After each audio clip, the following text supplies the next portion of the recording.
hear the amazing things that you're going to say. It just helps. So just be aware that whenever you're asked to talk, all of a sudden you're going to have a mic come to you. Just a heads up. So Pastor Dawn is about to give the welcome. I will thank everyone for being here, and then we'll allow everyone to introduce themselves, and then we will turn it over to President David for opening remarks, if that's comfortable with everyone, and I will go ahead and turn it over. We have someone coming down the stairs. Oh. Do you want to hold for the person coming down the stairs? It's Marissa. Okay. Dr. Richmond, I don't know if you want to move her.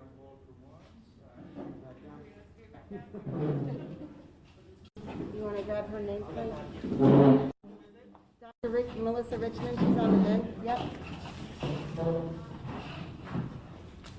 And we'll give her a piece of paper. Hi, Marissa. Are you Heather? Who are you? There you go, right over there. Yay.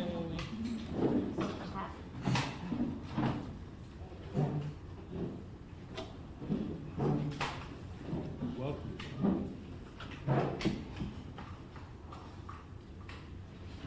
Okay, when you're ready. Oh, Do I need the mic? She wait till he sets up. okay.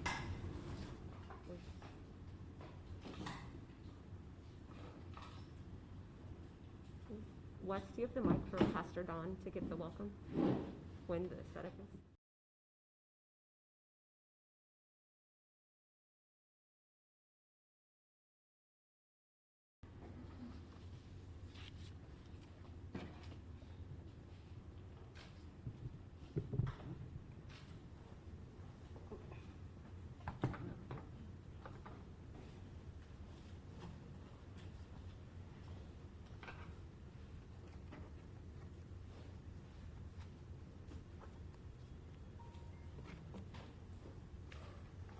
Good morning. Good morning. My name is Reverend Dawn Bennett. I am the pastor at the table here in Nashville. I want to welcome you to HRC, a special welcome, to TEP, a special welcome. We have come here this morning to discuss some really important issues concerning the anti-trans legislation that has been signed here in the state of Tennessee. It is very easy to say that this is a grievous situation for our youth and for our families. And as a leading voice in the faith community here in Nashville, I can tell you that my heart is grieved, and the hearts of many, many, many clergy people and people who identify in faith circles are grieved by this anti-trans legislation. So I just want to welcome everybody here. I want you to know that you are honored here, your children are honored here, and we are so very grateful for HRC to be partnering with the people in Tennessee so that we can raise our voices and our advocacy efforts so that the whole state knows that this issue matters and that trans children are very much valued and loved and honored. Thank you. Thank you, Reverend Bennett, and thank you everyone for being here. Thank you, participants. We're here to discuss a really heavy subject that's affecting our community, and I appreciate everyone taking the time to discuss this topic and the relevance to you, your families, and your communities, the state overall, and what it means to our nation. My name is Melodia Gutierrez. Melodia like quesadilla. I use she, her, hers pronouns. I want to go ahead and welcome everybody here officially. Julie Bandy is here. Julie uses she, her, hers pronouns. Julie is the mother of a trans daughter in Middle Tennessee. I'd also like to welcome Steve Goodred. Steve Goodred is a PFLAG parent of a trans child in college. Steve uses he, his pronouns, him pronouns. I'd also like to welcome Kathy Holbrook. Kathy Holbrook is a PFLAG national president. She uses she, her pronouns. And also welcome to Dr. Marissa Richmond, the professor of Women and Gender Studies, who uses she, her, hers pronouns. We already met the good reverend. Thank you for hosting us here today at the table here at the First Lutheran Church. Of course, President Alfonso David, who uses HRC President Alfonso David, who uses he, him pronouns. And then we have Chris Sanders, HRC President, uses TEP, Tennessee Equality Project, uses he, him pronouns. Thank you so much, the director. And over here, we also have Amy Allen, the mother of a trans son. Many thanks to Malcolm and Ruth Ann Getz, who are joining us. They are the grandparents of a trans child, and Kisa Kelly, the mother of a trans child. Thank you all so much for joining us. I will go ahead and turn it over to HRC President Alfonso David to start. Thank you, Melodia, for that. I want to thank all of you for joining us today. You know, I flew into Tennessee to celebrate my goddaughter's graduation from high school. And as I think about celebrating her graduation from high school, I think about all of the young people in this state that are fearful of going back to school. This is a weekend of celebration, but it's also a weekend of fear. It's a weekend of fear for young people who know that when they go back to school, they will be treated differently just simply because of who they are. We have 5 bills that have been signed by Governor Lee that regulates LGBTQ people to second-class status. Tells young trans people that they can't play sports. Tells young trans people they can't use the restroom. Tells businesses that they should post these offensive signs that warns people about trans people in the restroom. What kind of state are we living in? What kind of state do we want? The majority of people in this country oppose these kinds of legislation. The majority of people in this country oppose these kinds of legislation, including the majority of Republicans. So we have to ask ourselves, what's happening here in Tennessee? Why is it that legislators are ignoring the will of the people? They're advancing hate. They're indoctrinating hate into our laws. And that's entirely unacceptable. We're not going away. LGBTQ people are here to stay. And I'm here today representing the Human Rights Campaign, representing our movement, to make sure that lawmakers in Tennessee understand that we're not going anywhere. And also, importantly, I want to make sure they hear from you about your experiences, about your concerns, and how these bills are going to affect the lives of your loved ones and affect the lives of people who you may never know. Our goal is to really be advancing our democracy. These bills do nothing but actually take us backwards. And I'm so grateful for all of you standing up and rising up in support of equality. And I look forward to hearing your experiences, hearing your concerns, hearing your thoughts. And I hope that you can communicate as forcefully as you have already done to lawmakers around the country that what people are doing, lawmakers are doing in Tennessee is entirely unacceptable, and we're going to fight them. Thank you again for joining us. Thank you, Alfonso. To start off the panel, I have a question for everyone.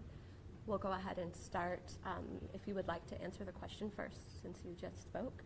Sure. 2021 has officially surpassed 2015 as the worst year for anti-LGBTQ legislation in recent history. So far in 2021, 23 anti-LGBTQ bills have been enacted into law, and states have now enacted more anti-LGBTQ laws this year than in the last 3 years combined. Legislators in Tennessee and across the country have specifically been advancing hateful bills that attack the transgender community, particularly transgender youth, such as anti-trans sports bills, bathroom bills, and medical bills that unnecessarily regulate life-saving, best practice medical care for transgender youth. What real-life impact do these bills have on trans people in Tennessee, specifically trans youth? These bills will change the lives of young trans people in the state. It says to young trans people that they don't exist. Imagine what this bill is saying, these bills are saying.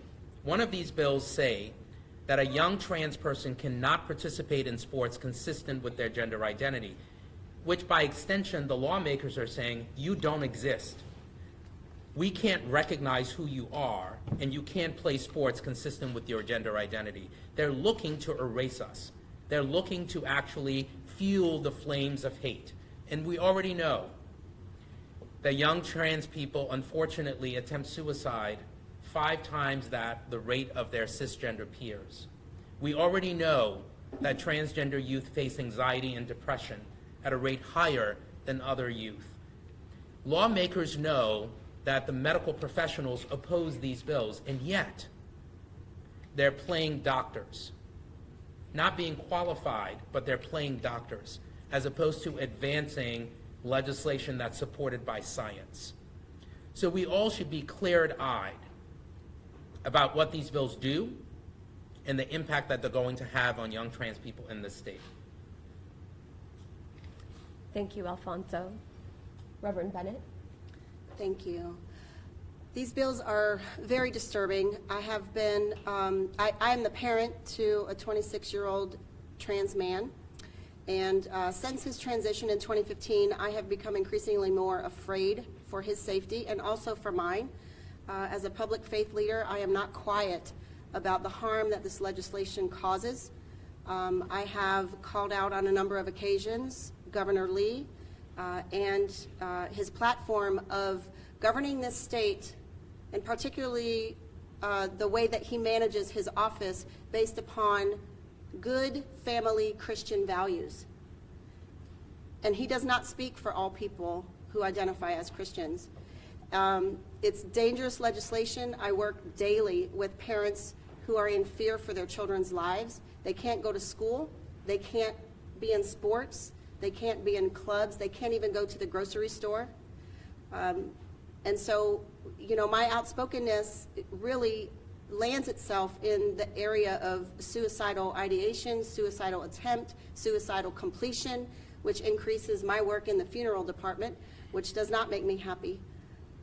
These laws are getting increasingly more dangerous, and as a result, our families are increasingly more at risk. Thank you. Thank you. In my role, I am the chair of the Metro Human Relations Commission. I am the highest ranking openly transgender political appointee in the state of Tennessee, and there are currently 4 of us across the state who serve in various local boards and commissions. And one of the things, particularly in the Metro Human Relations Commission, that we deal with are complaints about discrimination and harassment and bullying. And we're constantly trying to deal with that in all levels of Metro government, from the police department to Metro public schools. And of course, my colleagues who work in similar roles in other counties across the state of Tennessee are hearing similar complaints. And one of the things that we're worried about is that there's going to be an increase in harassment and bullying and discrimination in the school systems, in the workplace. And we're fighting back, and we have been fighting back. In my previous role as the president of the Tennessee Transgender Political Coalition, I not only lobbied against discrimination, but I even testified against the first version of the bathroom bill way back in 2016.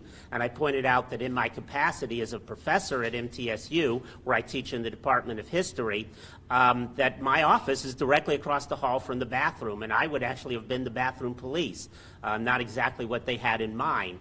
But the reality is people, trans people of all ages and of all genders, when we do use facilities, we're simply going in and hoping that nothing bad will happen to us, because 100% of the bathroom harassment tends to occur against trans people. We're the victims, not the perpetrators of that violence. And we believe that this is going to make the lives of people just trying to get about their business, whether they're shopping or going to school or working, is going to make things much more difficult and much more dangerous.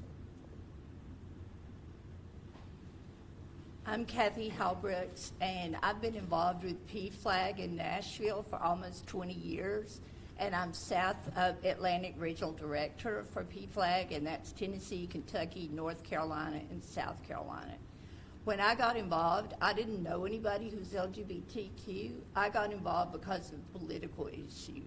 But over the years, I've come to have so many transgender friends, and I hear so many stories. The heart of PFLAG is in people's personal stories. And I see people, when I first got involved, there was not anybody who came to PFLAG Nashville because of gender identity issues. And now almost everybody who attends our meetings are parents of trans kids. And I hear so many stories. I hear stories about trans kids who won't eat or go because they don't want to go to the bathroom during school. I hear parents who are terribly afraid of what's going to happen to their children. And I'm really impressed that most of the time the parents who come to our meetings are very supportive and very loving, but I do see the fear that they have for their children. And we all are against these bills, and PFLAG will work very hard to try to see that equality moves forward. Thank you. So I'm father of a transgender son. He's 23 now. And speaking of graduations, we'll get to go see him graduate in a couple of weeks. And speaking of the 2016 bill that failed, that was right when he was transitioning in early high school. And it was a huge sigh of relief. We're incredibly thankful that we were part of a community that fully supported him. And he's thriving now. So I guess I want to recognize that these bills are not based on any data at all that really demonstrates any of these issues as being significant to deal with in policy. I'm curious about the idea of small government and individual rights that are often professed, and that this is a bit incongruent with that. So, and at a time when indeed depression and suicide are at high rates for all young people, that they're doubling down on one of the most vulnerable and smallest demographics among us. So I concur with all of the excellent comments and experiences. So anyway, thank you all for holding this. And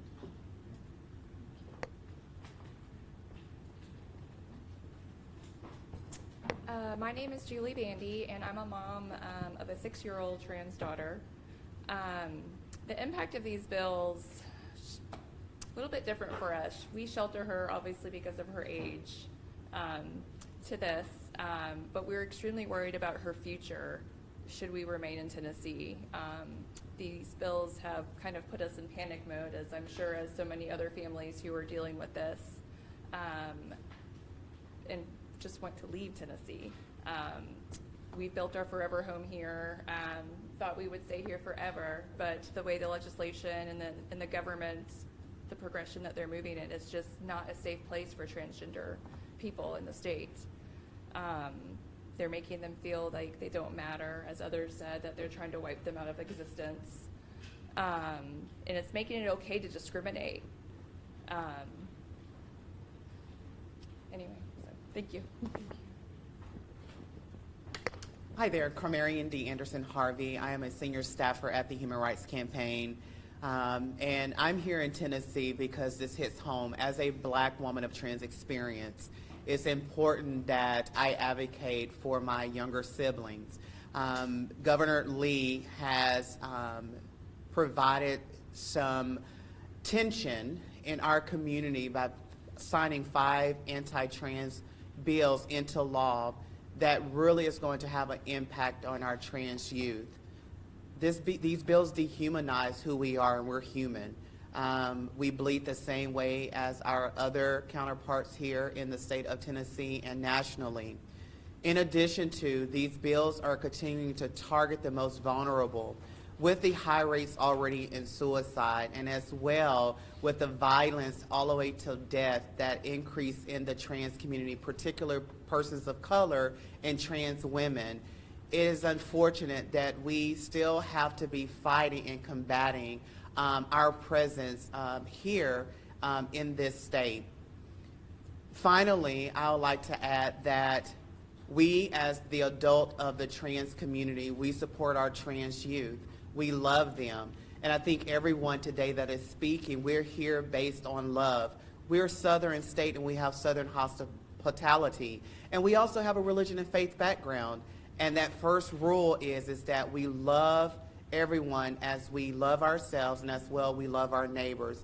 And so being Christ-centered means that we must love and not condemn. And so I'm asking everyone to join with us as well in this room and who is listening to make sure that we're advocate for our most vulnerable, our youth. Shame on Governor Lee to target our most vulnerable, which is our youth of trans experience. Good morning. My name is Dacry Roan, she, her, and I am on the Board of Governors with HRC Nashville and also a board member of the Tennessee Equality Project. I am here today because these bills that are being signed are very discriminatory and very near and dear to my heart. I work with the community daily, and I hear from trans and non-binary individuals as well as their parents. And these bills are invasive, they're unnecessary, they're not built on any type of scientific data or, as far as I can see, any type of data from parents who actually have trans kids. These bills, these kids are the most targeted. Like, I don't want to repeat what everybody else has said, but these kids are the most vulnerable, they're the most targeted, and these bills are, they're going to be more targeted because of these bills, because of the bathroom bill. They just want to go to the bathroom. They just want to play sports. They just want to live their lives and be here and be represented. And these bills are here to erase them, and they need to stop.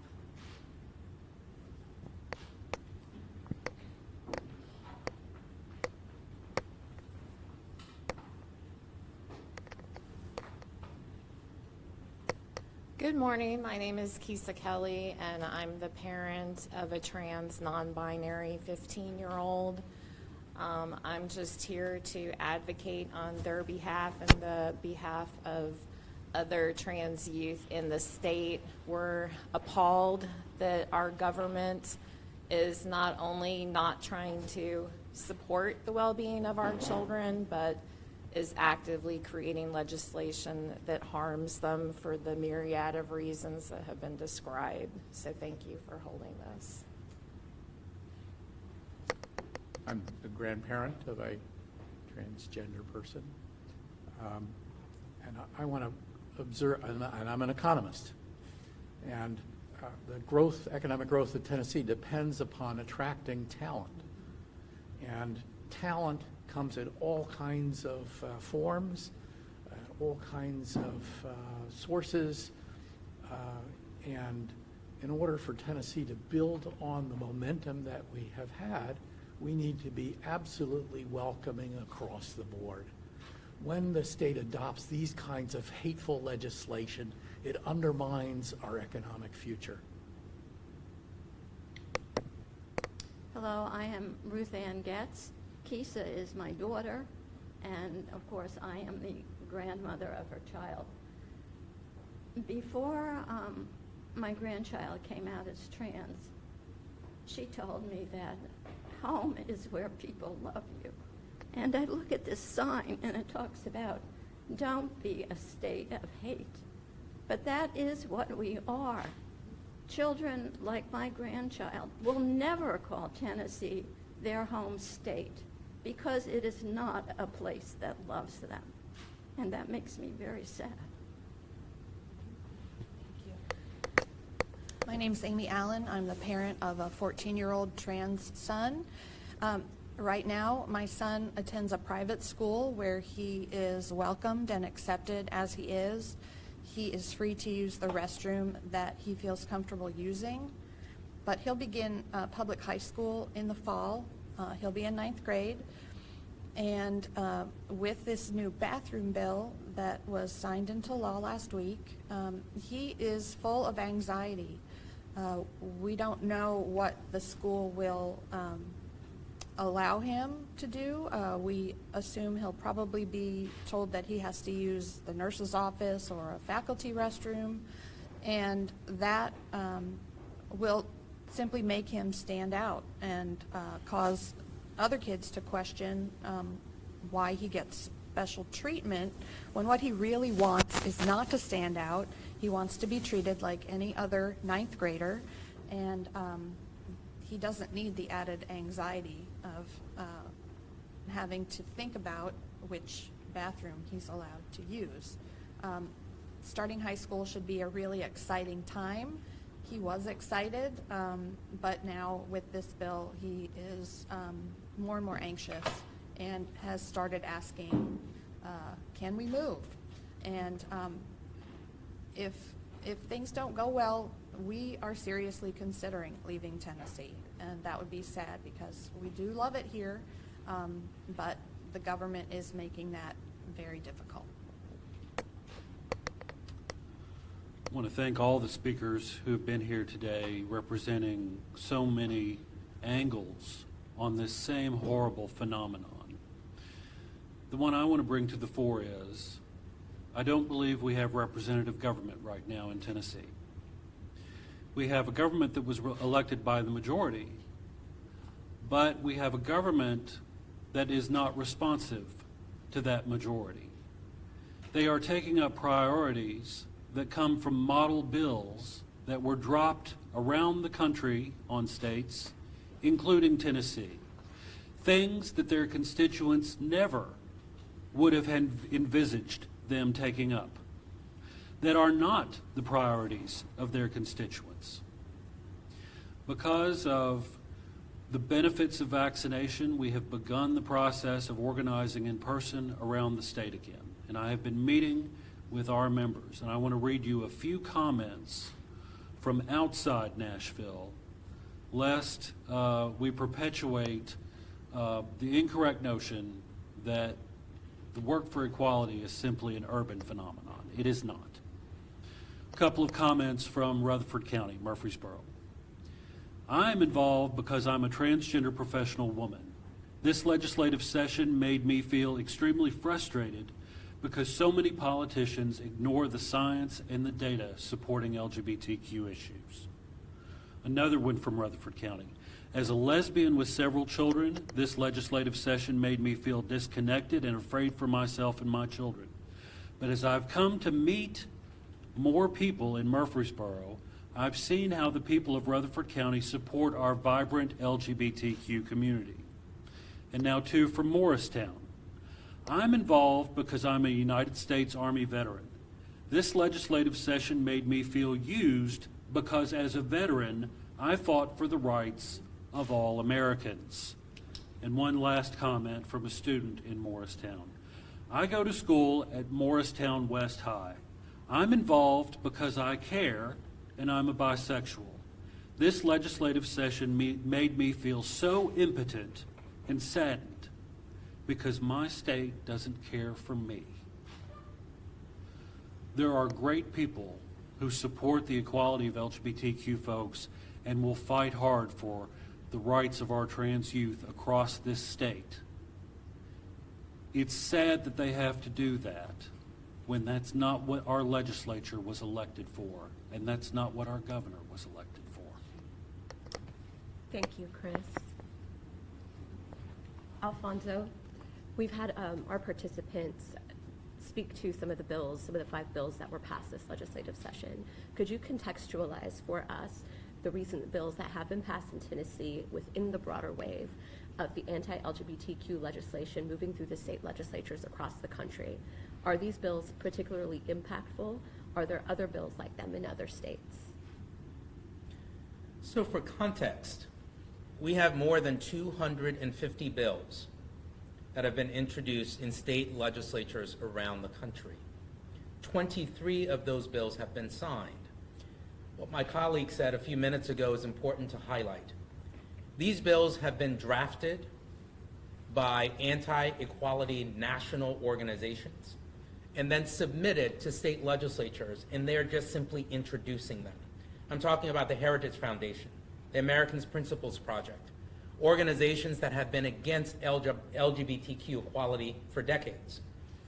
The bills that have been passed in Tennessee are particularly troubling, not only because they've been drafted by and advanced by national groups against LGBTQ equality, but because they're not based in science. They're not based in fact. They're not real. They're not addressing a real problem. So if you ask yourself, why are we looking to ban a transgender youth from using the restroom consistent with their gender identity? What is the problem that we're actually solving? I would like every single legislator who voted for these bills to answer that question. What is the problem that you're actually solving? They won't be able to answer that question. The idea that a transgender person using the restroom consistent with their gender identity means that someone is going to be attacked is true, but it's the wrong person. The person who is being attacked is the transgender person. Those are the facts.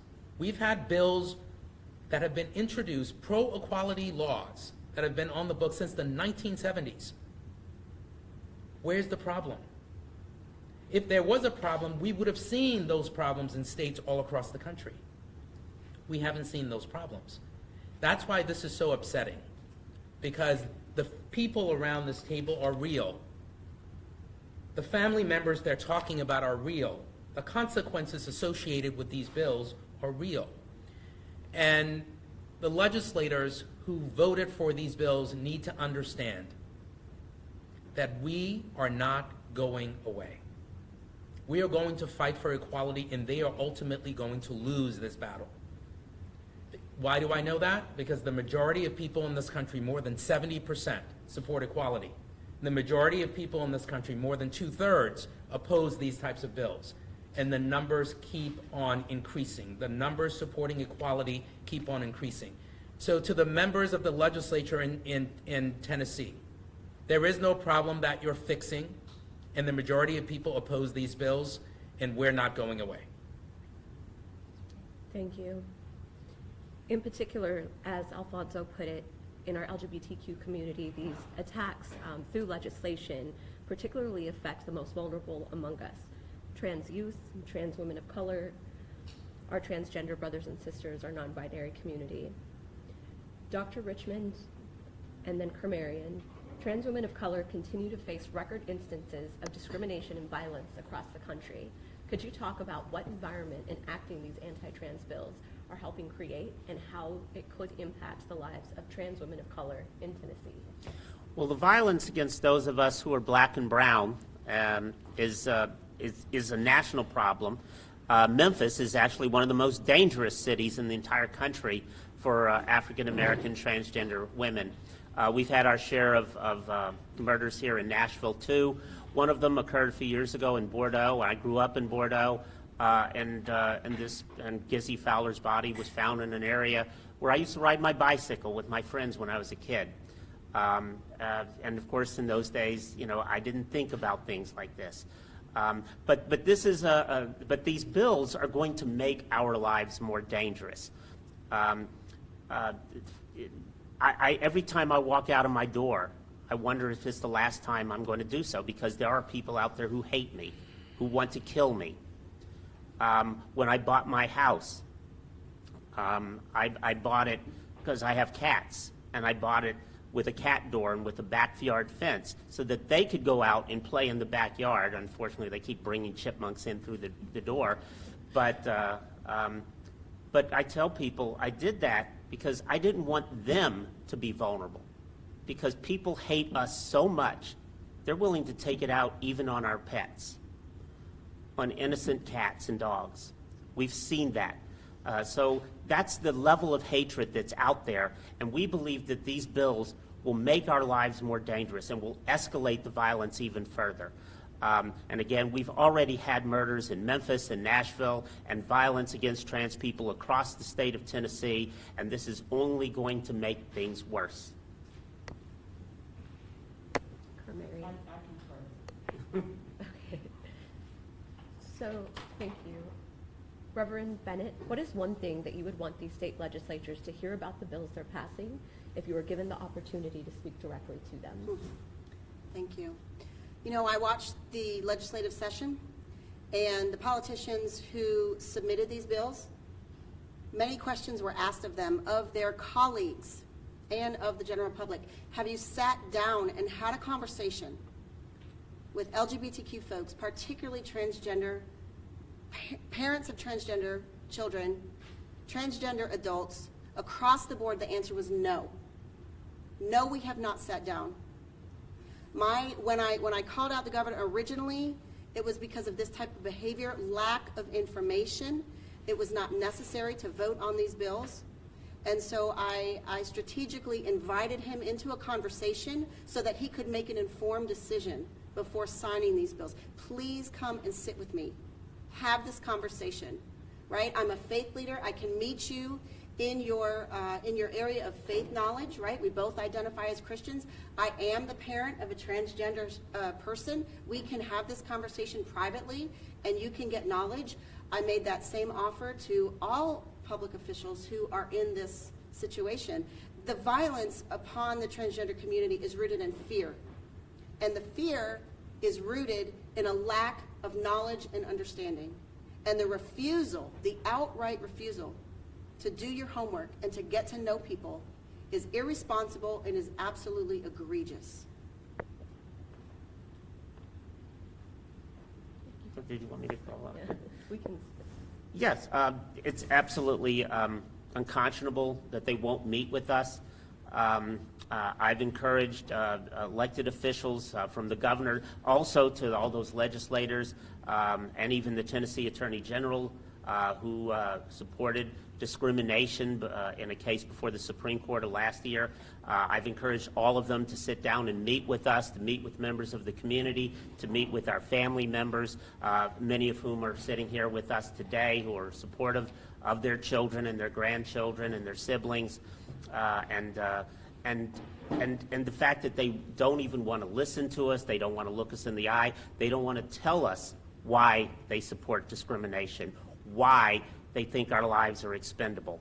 And they should not be in office if they're not willing to do that.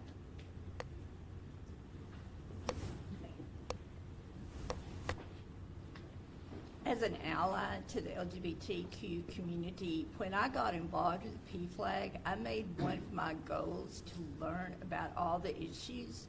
And what I'm constantly surprised at is how much that legislators really are ignorant of facts and how much they refuse to listen to scientific and medical information, and that disturbs me a lot.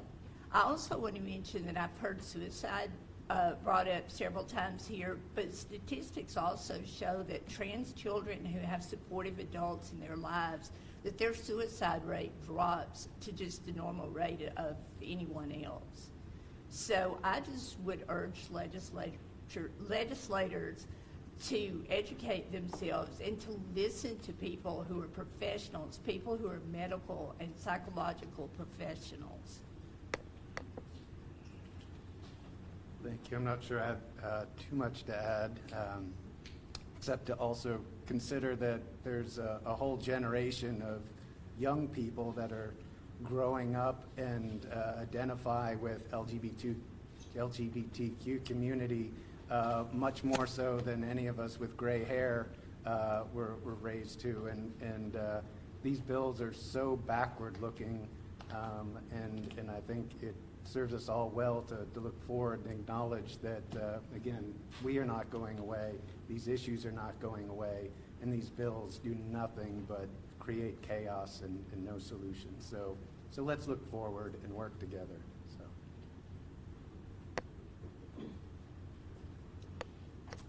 I don't have too much to add to that either. Just kind of want to echo that I've also tried to reach out to the governor via email, and offer to meet with them and share with him my story. Amy and I have tried to do Zoom meetings with legislators, and they just don't show up for the Zoom meeting. And now they're saying that they weren't aware of any meeting requests. So I'm just kind of echoing that if they could just talk to us, talk to the kids, other transgender people, and just learn about it and become educated, I think the fear would go away. We could pass the mic back over here. Thank you. I have. Chris, I'm coming to you.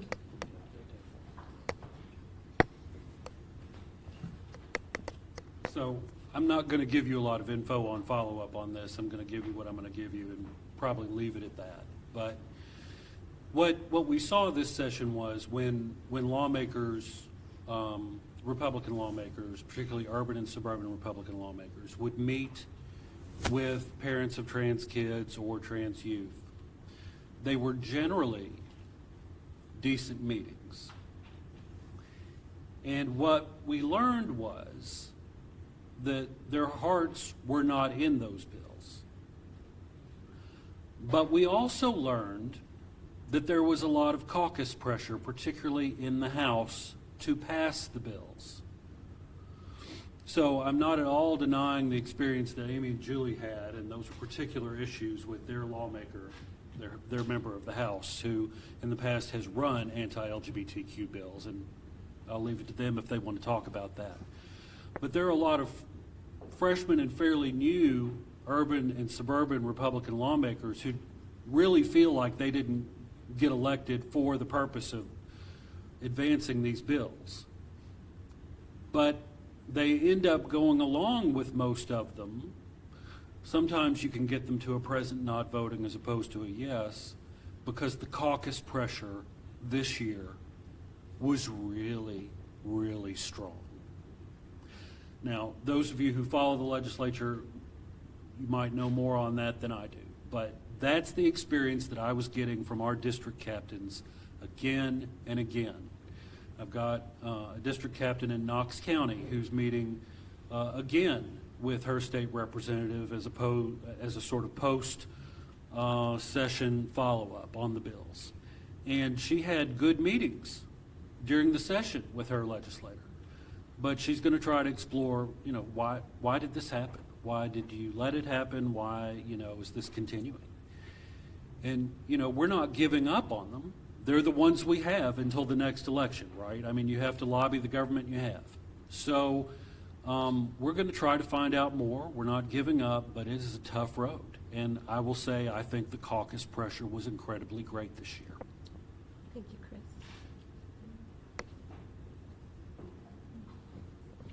Nothing to add. Thank you. We will close with one more question for you, Alfonso. Can you talk a bit about the public's perception of these bills, and are these pieces of legislation broadly popular or disliked? You've referenced the data a little bit, and Chris has referenced the district captains. Can you dig a little deeper on the overall nature of it throughout the country? Sure.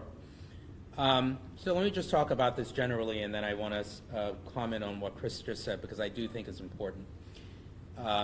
The majority of people in this country support equality. We are at about 70% right now. And every single election cycle, more and more people support equality. In the early 1990s, the number of people who supported marriage equality were in the 30%. Today, it is more than 70%, or close to 70%. We know that with each and every election, we're able to address the disinformation and the myths that surround LGBTQ people. And we anticipate those numbers increasing over time. We also know that when people are advised about these bills around the country, they oppose them. More than 2/3 oppose anti-LGBTQ legislation. The legislators who are advancing these bills, I would ask them to think about the oaths that they all took. When they were all elected to office, they decided to raise their hands and say, I'm taking an oath to honor the Constitution of the state of Tennessee and the Constitution of the United States of America. And embedded in those principles is freedom, opportunity, justice, and equality. These bills are an anathema to those themes. And so I understand the pressures that some may be under, but I also understand, or they should understand, that the oath that they took to their states, to their constituents, to democracy, is more important than any pressure they may be facing. Because the people around this table and the families that they represent were relying on elected officials to honor their oaths. And so we will continue fighting for equality. We will continue working with legislators to make sure they're informed and educated about the facts. And we will continue to hold them accountable. Because we live in a democracy. And democracy only works if we're all represented. Democracy only works if we all have equal rights. Otherwise, it is not a democracy. And all of us arguably are fighting to make sure that we have a democracy that represents all of us. Thank you. Chris, did you have any final comments to add? No, I'm grateful for everyone who fought so hard this year. I know Marissa worked on several angles on these bills, Dr. Richmond, including a great op-ed and many other things that people didn't see. So many parents came out this year in so many districts. And it was so painful to have to prep parents to defend their kids against these attacks. But they did it fearlessly. And allies and members of the community.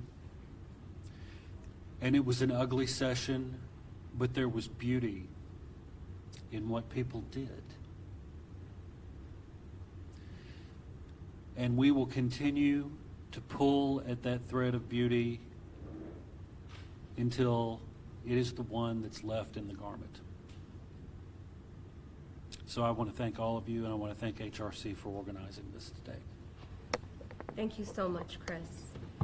The impact and the agony of this session is certainly deep and far-reaching, and I appreciate that there's a thread of beauty throughout all this that we can continue to pull on, to weave together as we have today, to fight this issue and to ask for a brighter future for all of us in our community. Now we're going to transition very quickly to a press moment outside where we have some additional folks joining us.